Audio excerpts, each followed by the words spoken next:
This episode is brought to you by Vital Farms.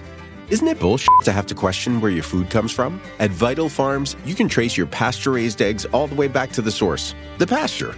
On the side of each pasture-raised carton of eggs, you'll find the name of the farm where your eggs were laid. And when you look the farm up on their website, you'll get a peek at all the sunshine, fresh air, and open space the hens enjoy. Learn more and find out where to buy them at vitalfarms.com. Vital Farms, keeping it bullshit-free. I'm Jason Palmer, one of the hosts of The Intelligence, The Economist's daily current affairs podcast. The Economist's award-winning shows make sense of what matters, from our special series on China's president to our weekly podcasts on business, technology, and American politics. Our journalists provide fair, in-depth reporting on the events shaping the world. Search for Economist Podcasts Plus and sign up to our free 1-month trial.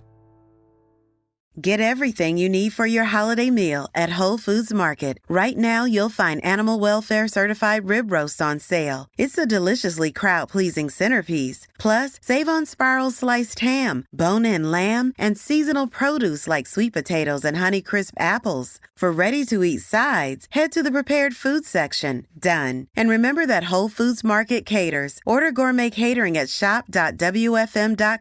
Bring the holiday magic with Whole Foods Market. Brooks Running has a new shoe for you runners out there. Did you hear that? Better turn up your volume. In fact, turn it up to the max. Introducing the all-new Ghost Max. It's got all kinds of things to make your knees and ankles feel protected, like Max Cushion, Max Soft Landings with DNA Loft V2 foam, and Max Smooth Rides with their Glide Roll Rocker. Feel better on your run with Ghost Max. Learn more at brooksrunning.com. This episode is brought to you by Seed. Seed's DSO1 is a 2-in-1 probiotic and prebiotic designed for whole body health. Formulated with 24 clinically and scientifically studied strains, DSO1 offers benefits in and beyond the gut. See why DSO1 is the probiotic recommended by top doctors and nutritionists. Go to seed.com/Spotify for 25% off Seed's DSO1 Daily Synbiotic. LinkedIn presents. Welcome to the Human Capital Innovations Podcast. We're your source for personal, professional, and organizational growth and development, where we share original research, explore industry trends, and interview executives and thought leaders from across the globe. We hope you join us often for practitioner-oriented content around all things related to leadership, HR, talent management, organizational development, and change management. Maximize your personal and organizational potential with Human Capital Innovations Podcast.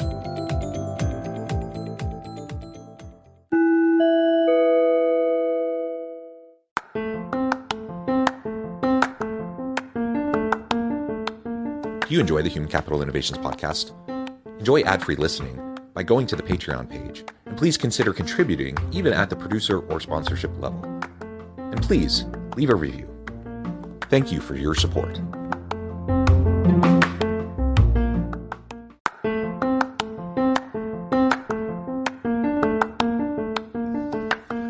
Welcome to the Human Capital Innovations Podcast.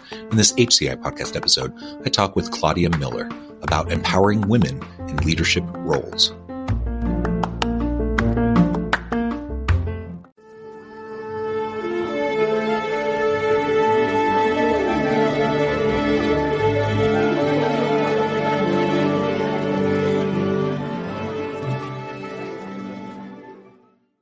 Claudia Miller, welcome to the Human Capital Innovations Podcast. Thanks, John. I'm so excited to be here today. It is a pleasure to be with you today. You're joining us from North Carolina. I'm south of Salt Lake City in Utah.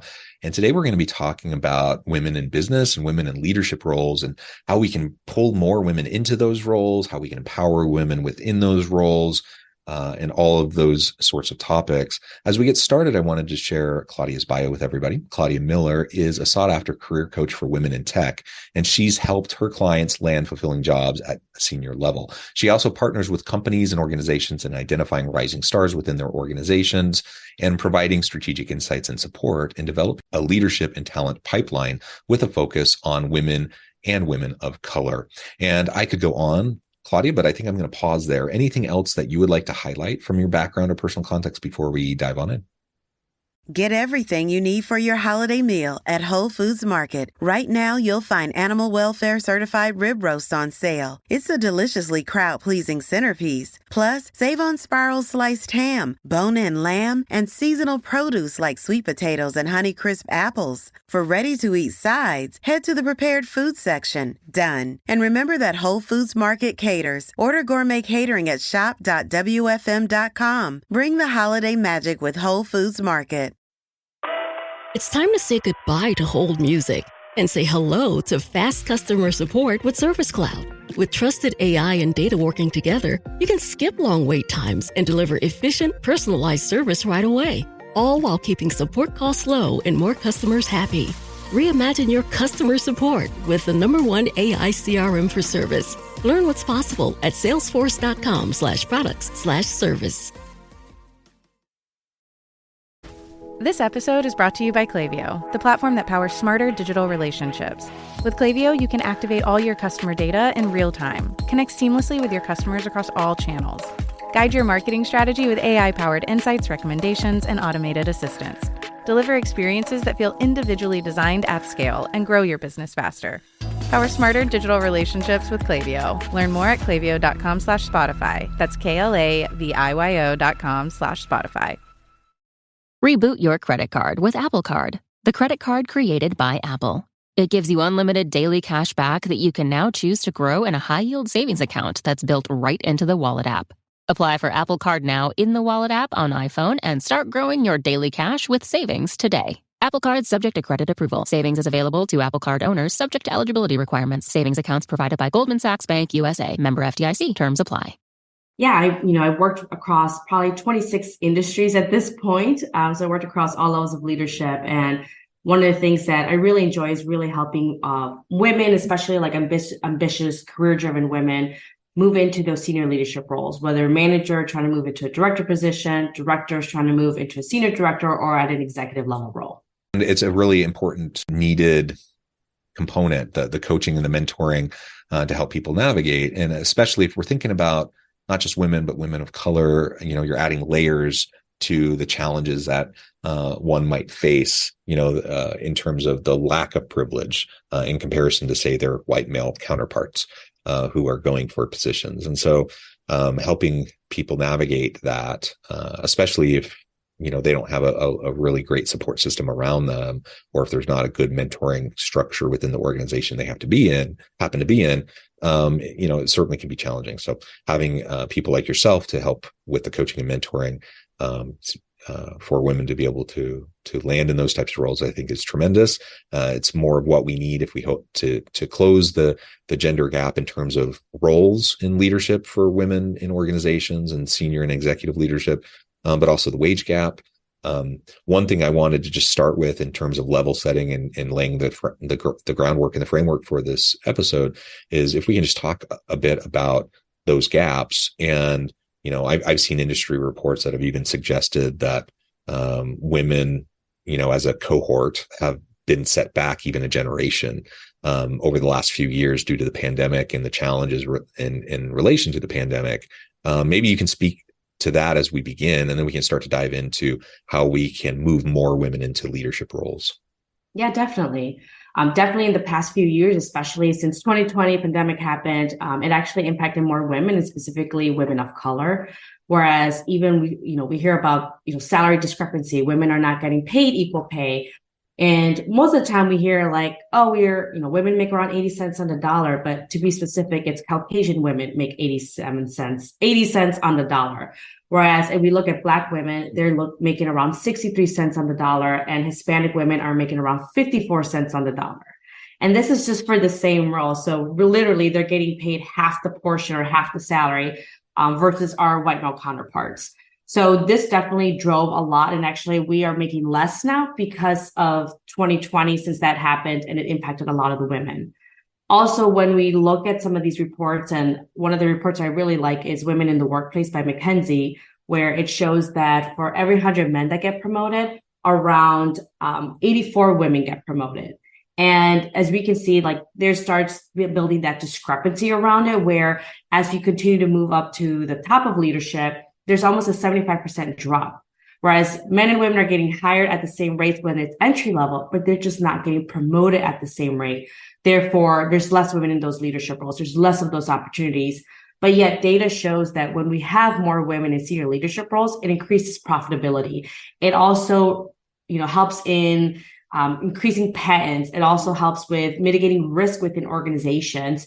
And that's only when we have at least a 30% of women in senior leadership roles. It's when businesses can finally see those results coming in. And not only is it the right thing to do, but it's great for business when we have this great gender diversity.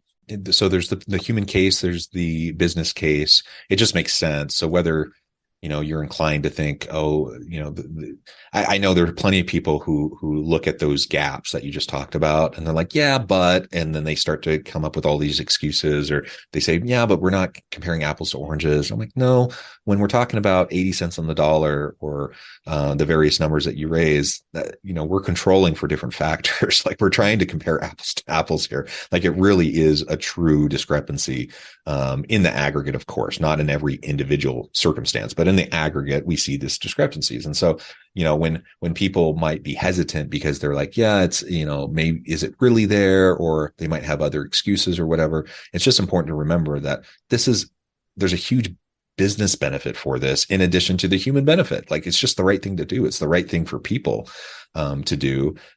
Either way, whatever's going to motivate you to do it, let's focus on how we can do this better.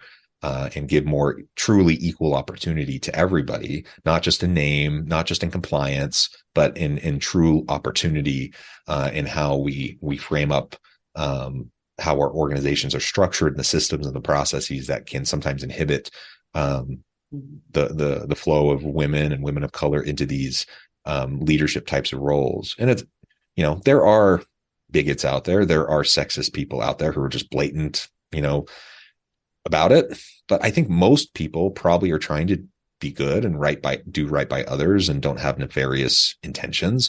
But there are systems in place. There are processes and procedures in place. There's just tradition in place that make it difficult to bridge this gap. And that's why it's just so important that we pay regular attention to this and not allow ourselves to get distracted from it. Otherwise, we end up with, what's happened the last few years, where women, and particularly women of color, have been disproportionately negatively impacted by the impacts of the pandemic. It was hard on everybody. No one's questioning that. No one's saying it was easy on white men. It was hard on everybody, but it was disproportionately harder, especially in terms of careers, for women and women of color.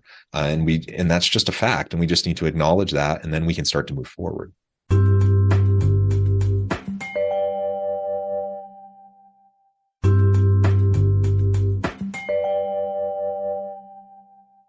So let's start exploring how we can proactively start to move more women into leadership roles. So if we acknowledge these gaps, we recognize we should be doing something about it. Then the big question is, well, what can we do about it? We're trying to hire, hopefully we have good hiring practices. We're trying to hire the best person for the job, regardless of gender, regardless of race, ethnicity, whatever.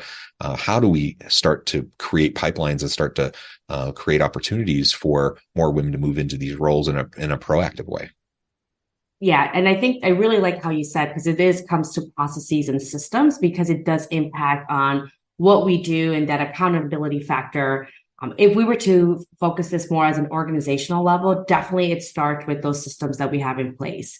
How are we looking to, how are we measuring performance? Who are we, when we're posting a job, is it gender bias, or is it actually speaks to all genders? Because data shows that when we have job descriptions that are more male dominated language, like roll up your sleeves and, you got to be the hunter-gatherer type. Like when it becomes more of that verbiage that attracts more men, women are almost, they deviate from applying to those types of jobs. But when you create job descriptions that don't use those gender bias type of language, and it's just very neutral in language in itself, it does not deviate men from applying. So now we have both, and a very diverse pool of candidates applying to those roles.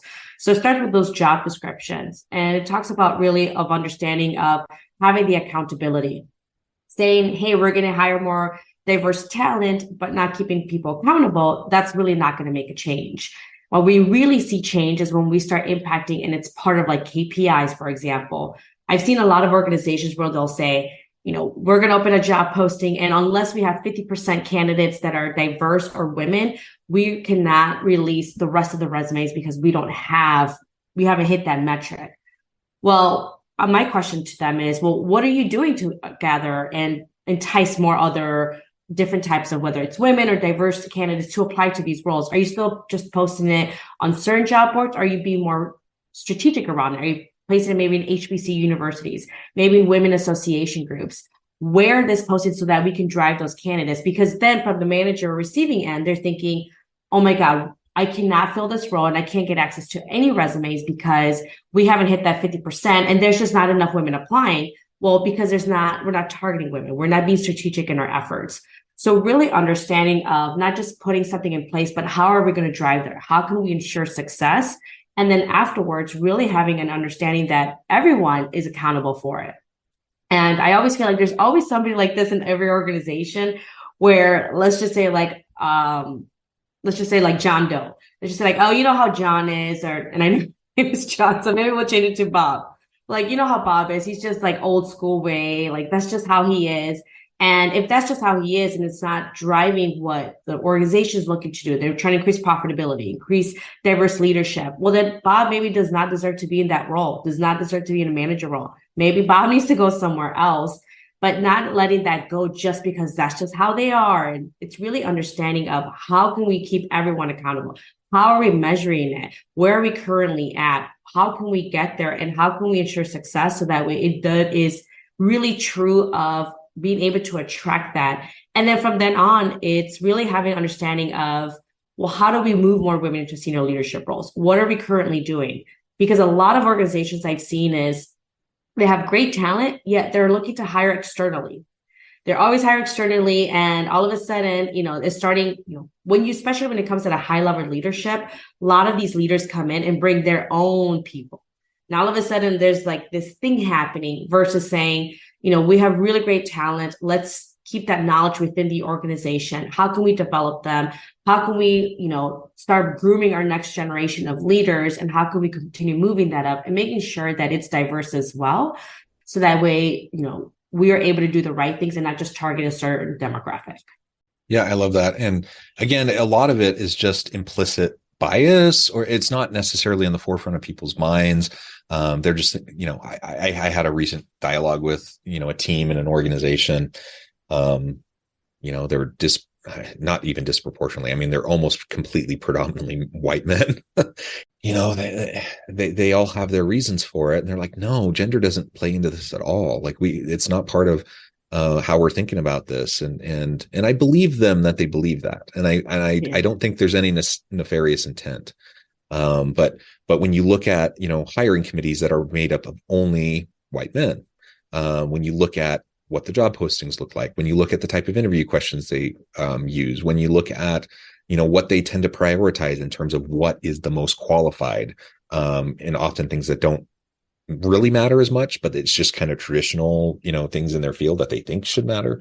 All of these things only perpetuate the problem. And so then that's how you end up with departments like that, where you have, it's like 90+% white guys, all who are good guys and doing good work. No one's questioning that. But are we really saying there aren't women who can do those roles? That's crazy. Like nobody's actually going to argue that. And so it starts with making sure that we're challenging our assumptions around what's the most important for these roles, so that the job descriptions and the interview questions can reflect, the reality of what the role requires, as opposed to, just falling back on what we've always used in the past, making sure that we have some diversity represented in the hiring committee so that we can get different perspectives in the process, and maybe some gentle pushback or even aggressive pushback at times when necessary. There was a recent team they were hiring for an executive role, and they did have gender diversity. There's a hiring committee of 5 people. 3 were men, 2 were women. On the face of that looks great. And I'm glad that they were paying attention to having some gender mix. The problem was the roles of the 3 men versus the roles of the 2 women. There's a big power gap. And so then I'm thinking, okay, even though there are 2 women on this committee, do they really have the same voice? or at least the perceived voice, to be able to share their thinking around the hiring process and the decisions that are being made. And I question that. I don't think that that's truly a fair committee, and it could impact the outcome of that hiring decision. And those are the types of things we need to pay close attention to that could easily go overlooked, because we're kind of checking the box. We're saying, nope, we got our women on the committee, we're good. No, but do you have the right people at the right levels and the right roles who can provide the right kind of input and with an impact? Those are the types of things we need to be thinking about. Yeah, I love that, because I feel like a lot of organizations will just say, well, we have, we're trying to increase our, more women into our organization. So we're at this percentage and we want to increase it by this amount of percentage points.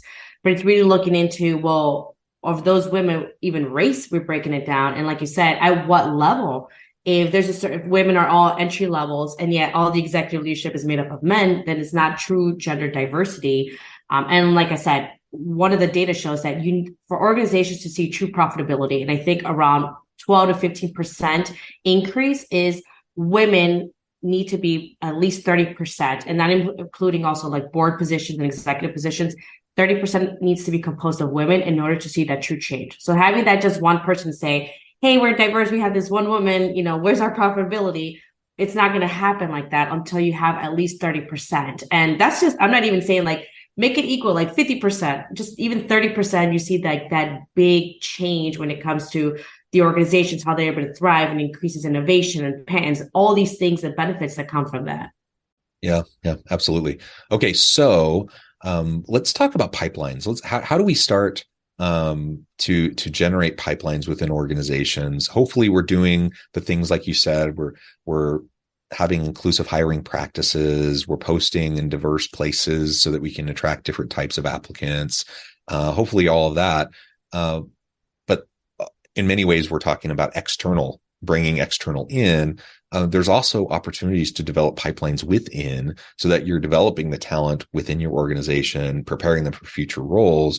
What has been your experience as organizations have tried to develop those types of pipelines? What has worked? What hasn't worked? What could we start doing today to start making a difference with that?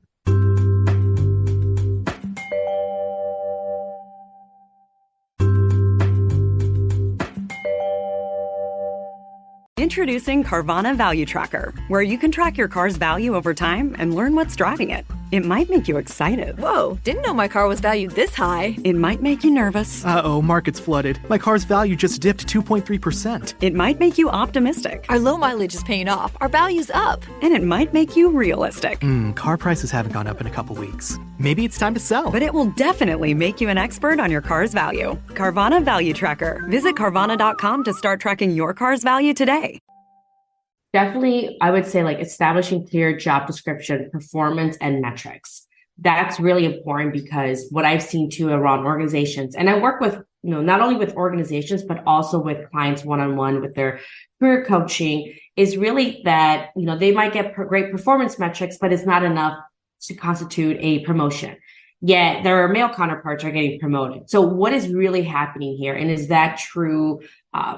Is it fair for it? Because we need to understand, like, what are the true performance indicators that we need to do?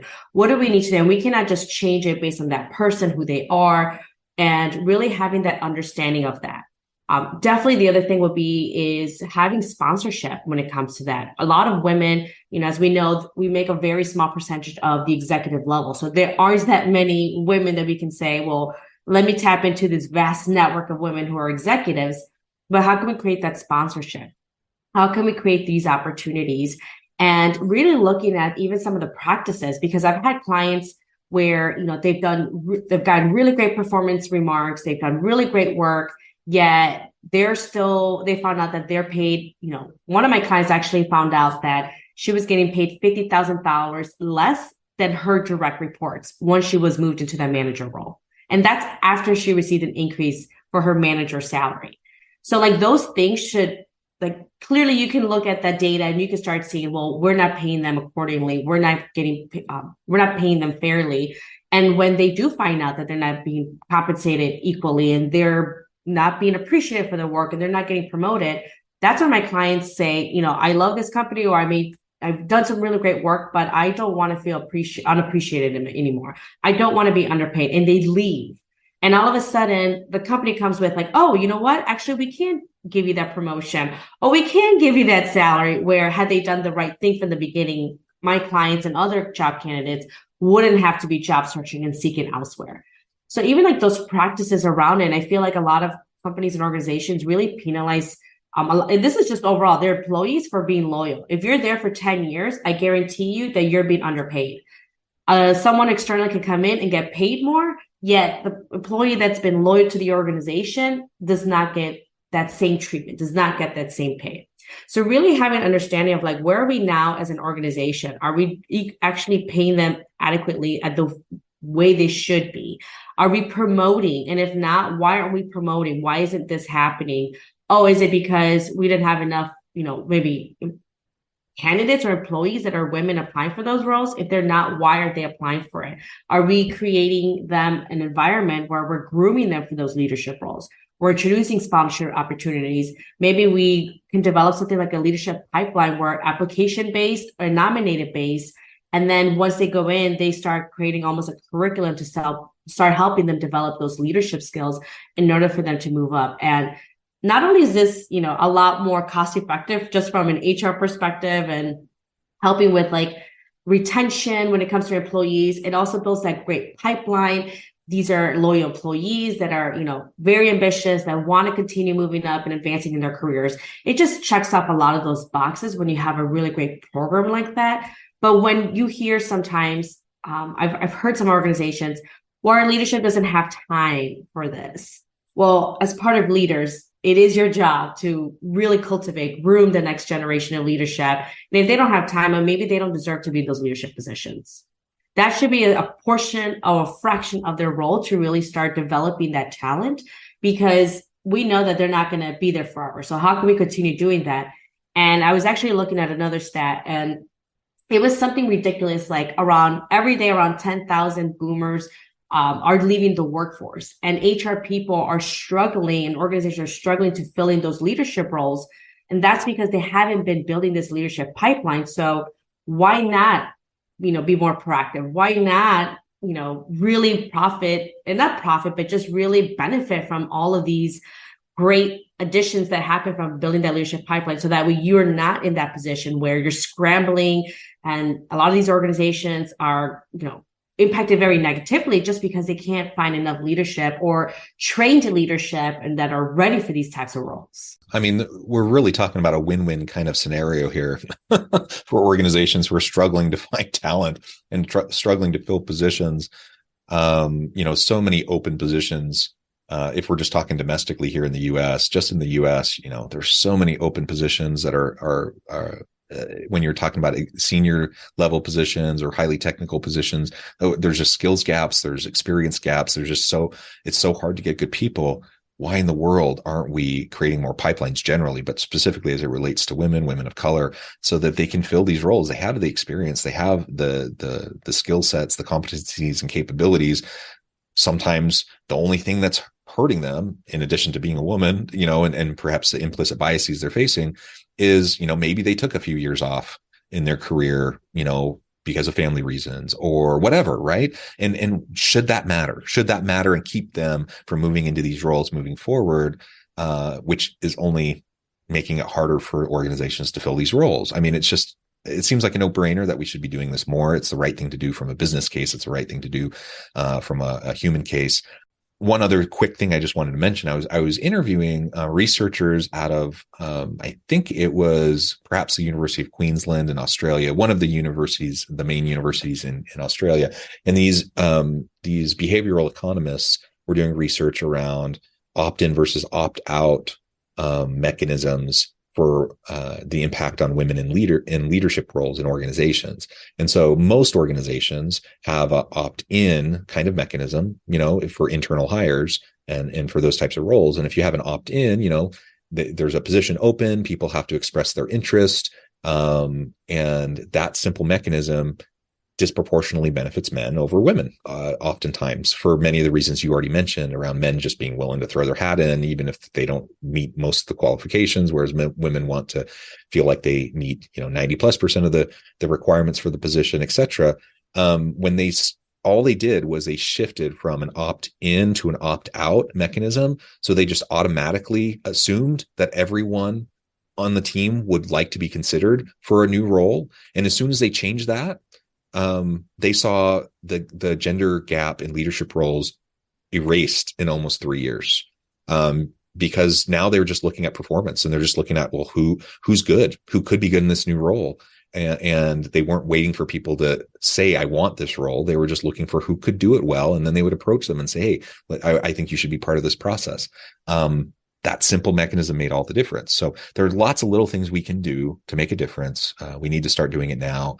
And it's only going to benefit the people on our teams and our organization as a whole. Claudia, this has been a great conversation. I note the time and I need to let you go. But before we wrap things up for today, I wanted to give you a chance to share with the audience how they can connect with you, find out more about your work, your team, and then give us the final word on the topic for today. Yeah, so they can find me at claudiatmiller.com. Also on LinkedIn. I love to share a lot of career advice, organization advice as well in there. So you can find me on LinkedIn, also Claudia T. Miller. And, one of the things that I would say, as far as our conversation, I'm a firm believer that organizations have a responsibility, but also as us individuals, we need to meet them as well. We have to have our own responsibility. So we can talk so much about organizations, and clearly we want to be moving in the right step of of where this conversation is leading to. But, just feel like, especially if some of your listeners and you're feeling like, well, how am I supposed to get ahead when it seems like everything is against me, systems are against me, job descriptions are against me, is really knowing that you have control over it. Focus on what we can control, how to sell yourself. How do we advocate for ourselves? How can I get my word out there? How can I have these conversations? And my belief is if your company or organization doesn't promote you, promote yourself. Start looking externally. If you know you're ready for that promotion or that next position, go externally, learn how to sell yourself, or work with a career coach. And this is what I help my clients on. How can we prep you so that way you are able to take control of the interview? How can we elevate you? How can we elevate your brand presence? How can we make you a sought after candidate? These are things that can be learned. And these are things that are within our control. Now, organizations, like we mentioned, there may be some really bad organizations that, are being, misogynistic, or they're not, practicing really great ways on how to really bring in that inclusiveness. Well, then there's other organizations that are trying to do the right thing. They're trying to figure out things. And there's those types of organizations that I always say, let's focus on what we can control. And then let's go towards where we're wanted and then where we feel fulfilled. And that's really going to just opposed to focusing on well, this is not happening for me. Everything's stacked against me. Because yes, and unfortunately, life is not fair, but we still have control, and we can find and we can change the results by doing the work. Yeah, well said. Claudia, this has just been a pleasure. I encourage the audience to reach out, get connected, find out more about what Claudia can do for you. And as always, I hope everyone can stay healthy and safe, that you can find meaning and purpose at work each and every day. And I hope you all have a great week.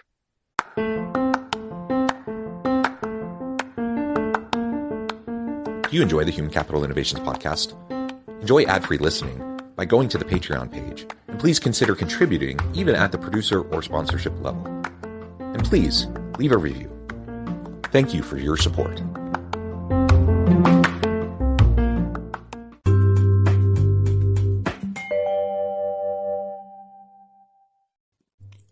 Thanks again for joining us for this episode of the Human Capital Innovations podcast. I hope you stay healthy and safe and that you have a great week.